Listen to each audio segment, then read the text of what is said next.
네, 안녕하십니까. 칼바르트 신학의 해설 위대한 열정 오늘 58강입니다. 새로운 장이 시작됩니다. 기대가 됩니다. 4장 낯선 진리 이렇게 되어 있습니다.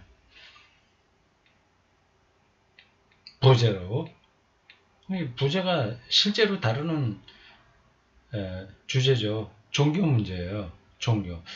이게 우리가 일반적으로 알고 있는 바에 따르면 바르트는 신학을 종교적인 차원에서는 전혀 접근하지 않습니다.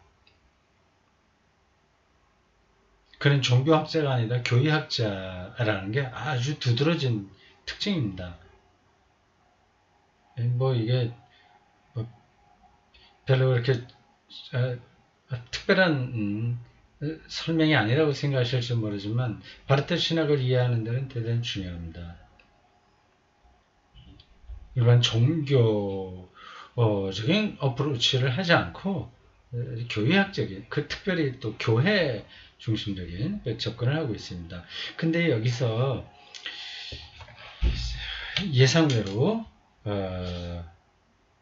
에바르트 부시라고 하는 분이 칼바르트 신학을 해설하면서 이런 제목을 붙였다는 거예요.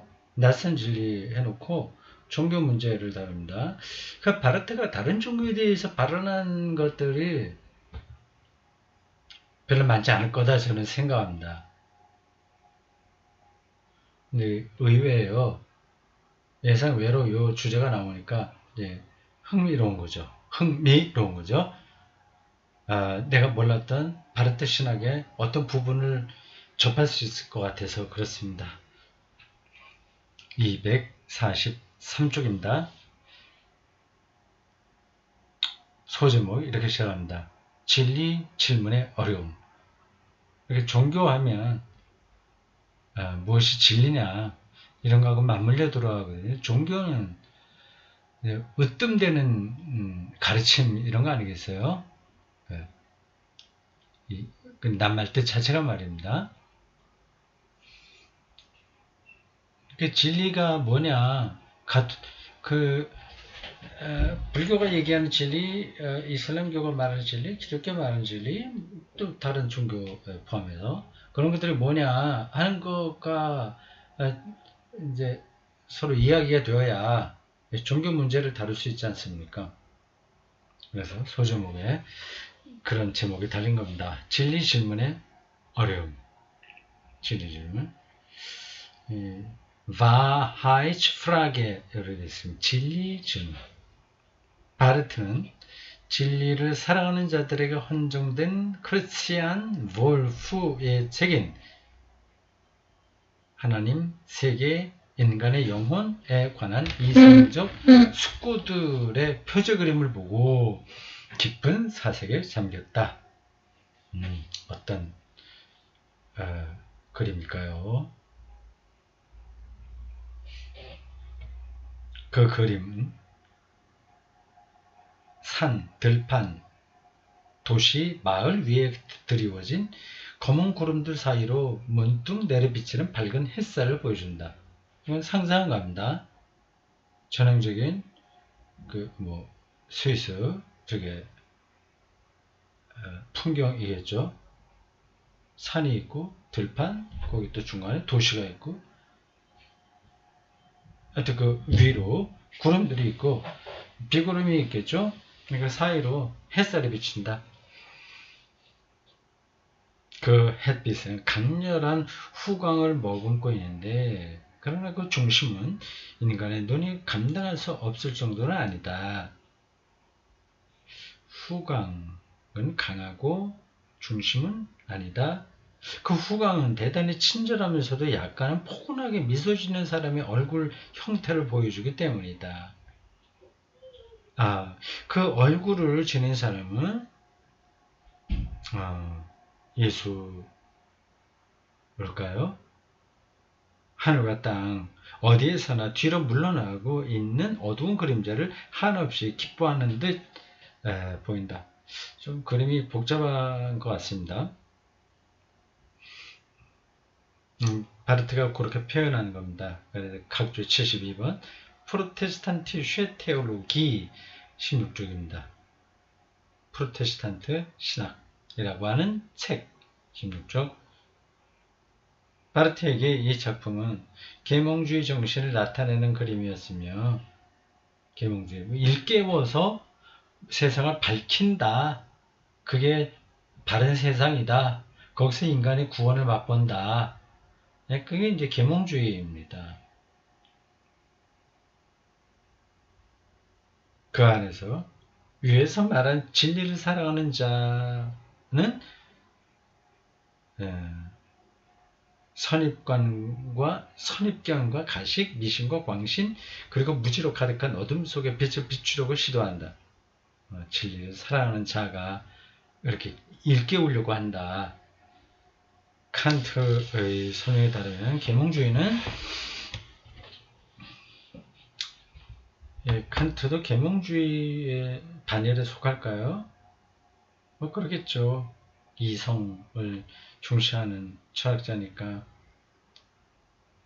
아마 큰 틀에서 보면 그렇게 봐야죠. 모든 철학자들은 다 계몽주의자라고도 할 수 있습니다. 칸트에 따르면 계몽주의는 인간 자신에게 책임이 있는 미성숙함으로부터의 탈출이다. 그래서 인간 자신에게 책임이 있는 미성숙함으로부터의 탈출이다. 그래서 성숙하지 못한 건 인간 자기 책임이야. 그러니까 거기서부터 탈출하는 게 계몽주의야. 그렇죠? 이 진술과 함께 계몽주의는 진리 질문을 진리란 무엇인가?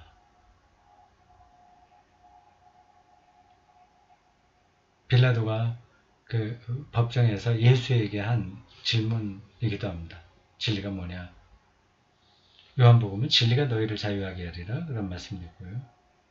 요한복음은 그 진리 이 질문이 많습니다.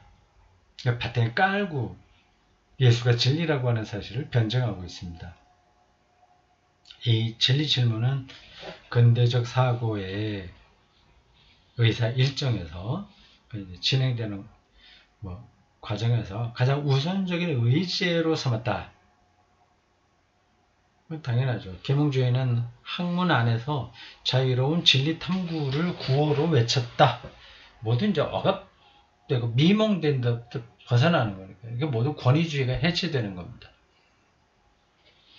그러나 또한 계몽주의는 언론과 대중매체의 시대도 열었다. 바르트가 볼 때 이것은 우연한 일이 아니었다.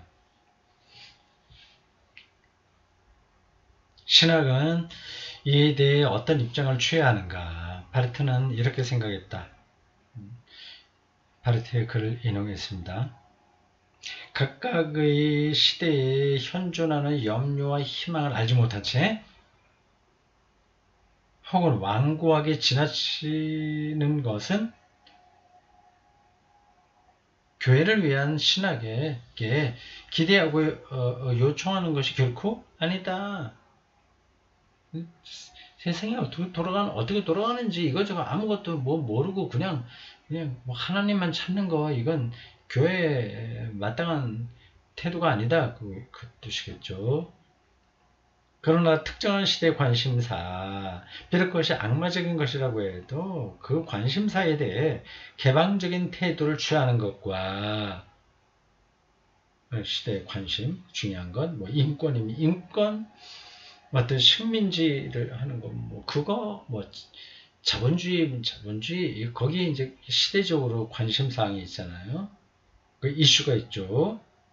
거기에 열린 태도를 취하는 것과 그 관심사를 자기 것으로 삼고 그것의 광기에 사로잡히는 것은 별개 문제다.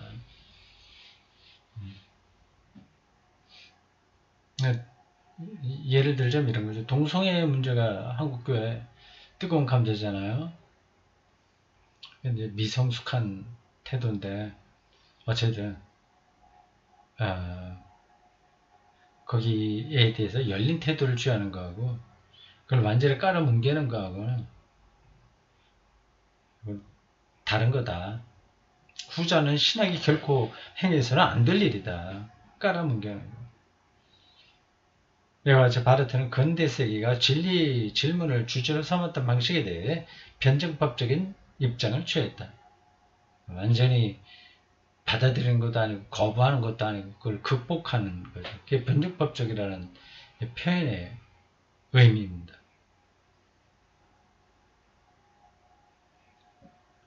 그래서 한편으로는 긍정적인 입장이다. 그것이 긍정적인 이유는 계몽주의에 대해서요. 긍정적인 이유는 진리 질문이 역사의 힘에 의해 피할 수 없게 되었기 때문이 아니다.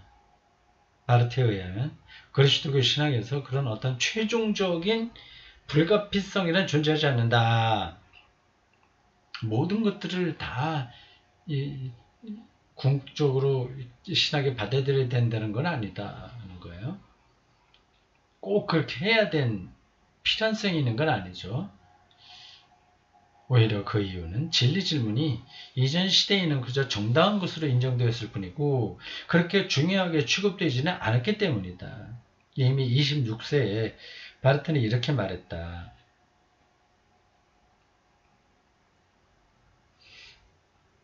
교회는 진리가 말해지고 들려지는 장소여야 한다. 진리. 진리가 뭐냐 하는 그런 질문은요. 교회가 말하는 그 가르침이 무슨 근거에서 진리냐 이런 문제제기입니다.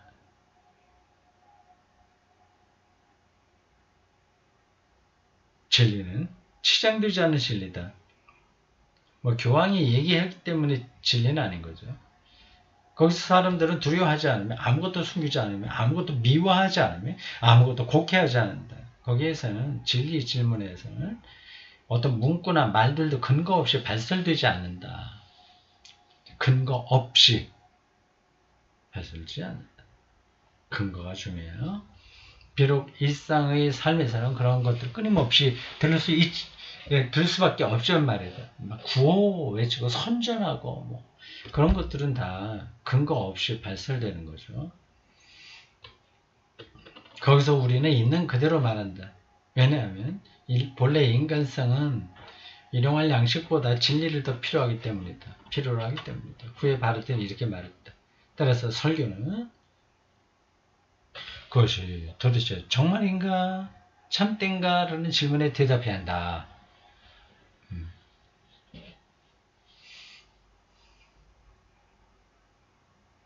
따라서 우리는 인간 그 자체를 보는 법, 인간 그 자체가 독일어로 어떻게 했을까요? 궁금한 그 자체. 멘쉬, 안지, 적자하고 얘기하겠죠. 그 자체라고. 적자, 안지. 인간 그 자체를 보는 법, 그리고 인간을 숨기는 치장이나 가면에 사로잡히지 않는 법을 배워야 한다. 따라서 신학의 영역에서도 자유로운 진리탐구라는 근본 원칙에 대해서는 어떤 것도 반대할 수 없고 이것을 반대하는 사람은 필연적으로 그리고 정당하게 수준 낮은 인물의 인상을 주게 될 것이다. 뭐 옳은 얘기죠. 뭐 그리고 특별한 것도 아닙니다. 일반적인 걸 얘기하고 있는 거예요.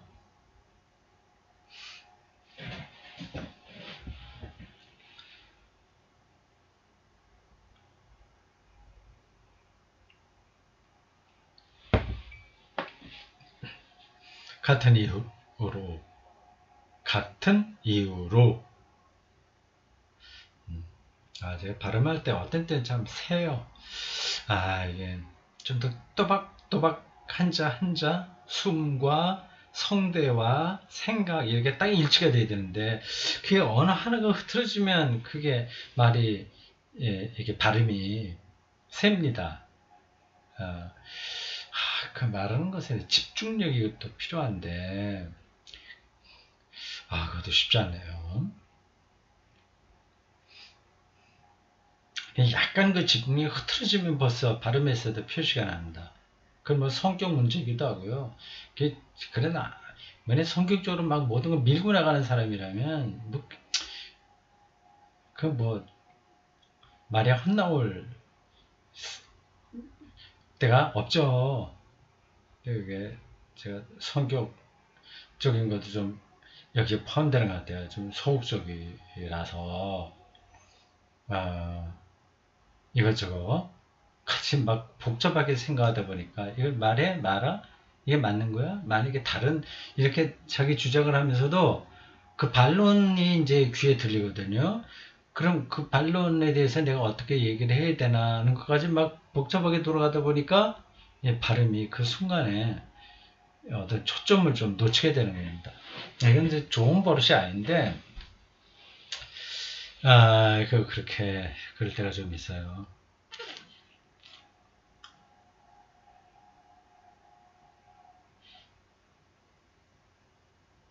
따라서, 신학의 영역에서도 자유로운 진리 탐구라는 근본 원칙에 대해서는 자유로운 진리 탐구.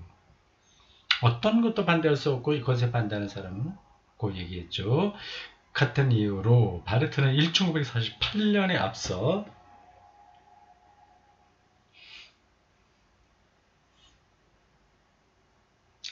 48년이면 나이가 많을 때예요. 아까 26살 때 얘기하는 거가 다른 겁니다.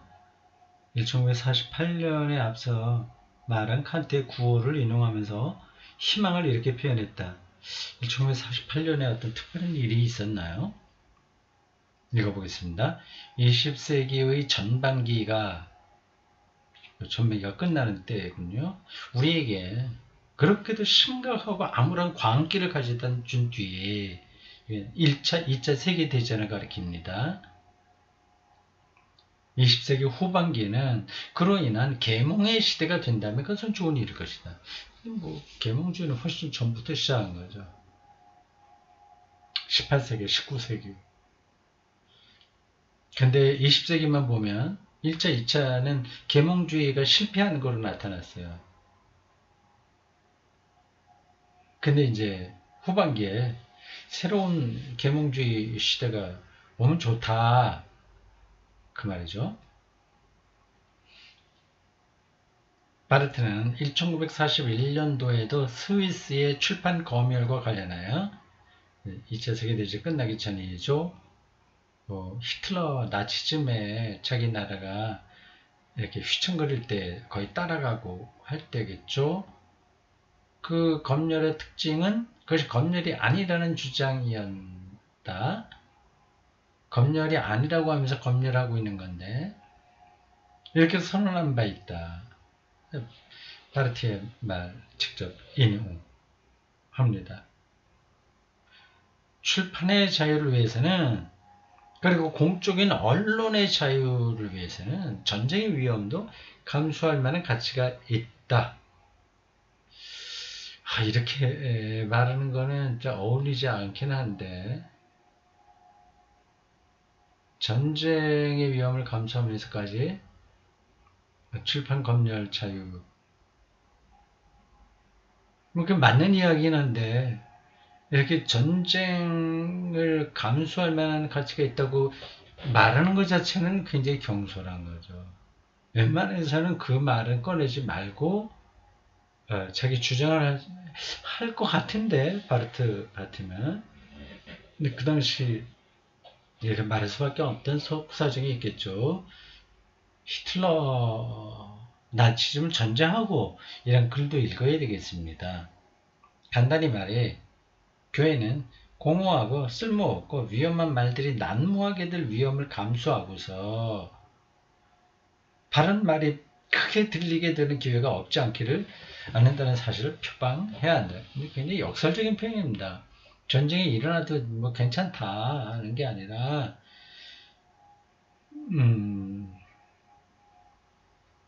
그건 아니죠. 공허하고 쓸모없고 위험한 말들이 난무하게 될 위험. 이거 전쟁을 가리키는 것 같은데 넘어가겠습니다.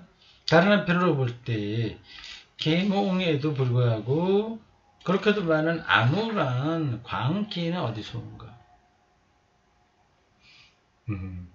계몽과 광기 이게 어울리지 않는 거예요. 계몽되면 교양 있는 사람들이지 않습니까? 보통 뭐 선진 국가라고 하지 않습니까? 계몽되면 돈도 많고 교육도 많이 받고 생활 수준도 높고 근데 여전히 광기가 지배한단 말이에요. 어떻게 된 거냐? 그런 질문입니다. 왜 계몽주의 시대는 동시에 절대주의 시대였는가? 이게 그렇게 되나요? 그 유럽 역사를 제가 꿰뚫어 보지 못해서 어떤 이해를 구체적으로 들기는 힘듭니다. 근데 계몽주의 시대와 절대주의 시대가 같이 갔다.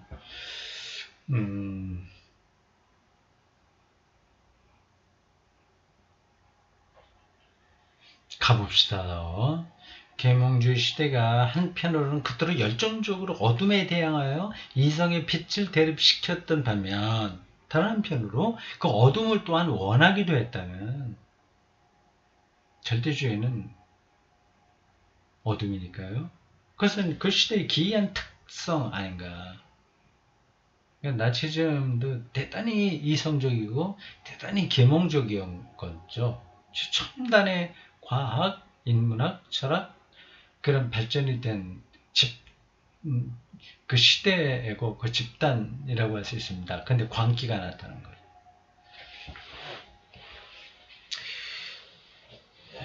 진리가 구어로 외쳐진 이후에 그것은 빛을 밝혔다기보다는 오히려 어두움을 일으켜내지 않았던가. 신학자적인 관점이죠. 선지자적인 관점이죠. 철학자들은 계몽주의가 인간을 구원한다, 밝힌다, 좋아진다 이렇게 얘기하는데 그렇지 않다. 그걸 지금 얘기하는 겁니다. 내가 계몽 자체를 부정하는 건 아니나 왜 인간의 그 계몽적인 태도와 삶에 또 어둠이 그림자처럼 따라다니는가 이런 질문을 하는 거죠. 옳은 질문이죠. 한 인간에게도 비슷하게 나타나지 않습니까?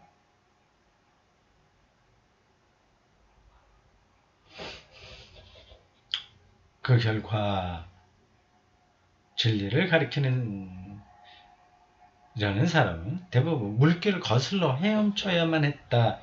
이게 문학적인 표현이야. 근대의 학문들이 인간의 뼛속 깊이까지 훑고 지나간 후 막상 인간 자신은 온갖 종류의 치장과 가면 속에 은폐되지 않았던가. 자유로운 진리 탐구가 바로 신학의 영역에서 이루어낸 것은 무엇인가? 신학의 자유로운 진리 탐구의 결과들이라고는 뭐 역사 비평하고 뭐하고 종교 사학적으로 접근하고 뭐 종교 사학파라고 하는 게 또 있었습니다. 등등 모든 그 신학이 추구한 진리 탐구 결과는 사실상 저는 그렇게 말할 수 없는 것들을 볼 때 무슨 말 할 수 있는가? 네. 네. 관계가 나타나는 것에 대해서 뭐라고 얘기하겠냐? 그렇죠? 미디어 매체들과 그것들의 자유, 언론의 자유는 어떠한가? 그것들은 일반적인 환영을 생산하고 있으며 심지어 그 작업에서 앞서고 있다. 환영 이렇게 헛게 보이는 거죠.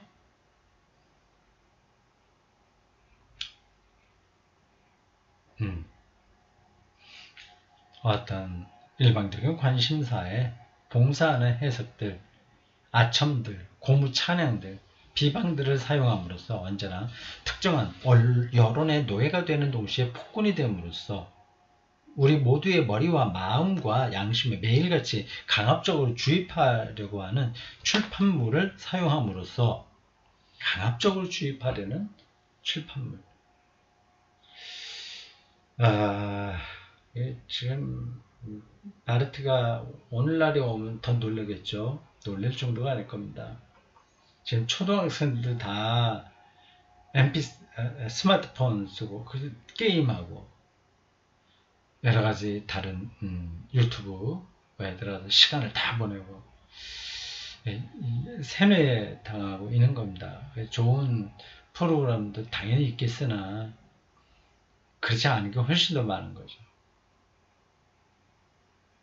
여성분들, 꼭 여성만이 아니라 주로 그런 경향이 여성분들에게 나타나서 하는 말입니다.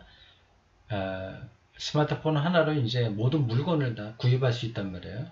거기를 이제 그건 뭐라 그래요? 그 홈쇼핑인가? 하여튼 그 광고 계속하고 하면서 그걸 보고 있단 말이에요. TV나 아니면 이 스마트폰. 그래서 손가락만 이렇게 누르면 집에까지 물건이 오고 거의 길들여지는 겁니다. 세계를 그런 방식으로 생각하며 살게 되는 거죠. 그러니까 실질적으로 오는 물건은 추상이에요. 이게 스마트폰이라고 하는 화면, 이게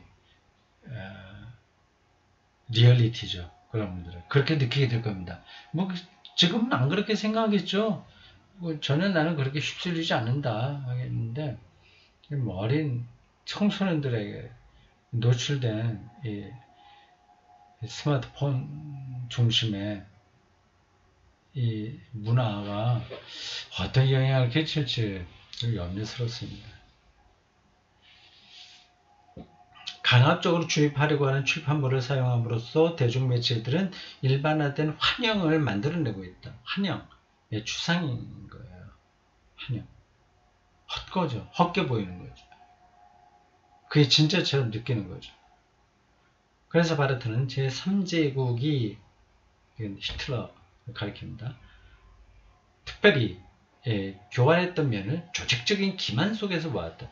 그들은 대단한 그 순발력과 그 사회학적이고 심리적인 바탕에 근거하여 대중들을 세뇌하는데 탁월한 능력을 보였습니다.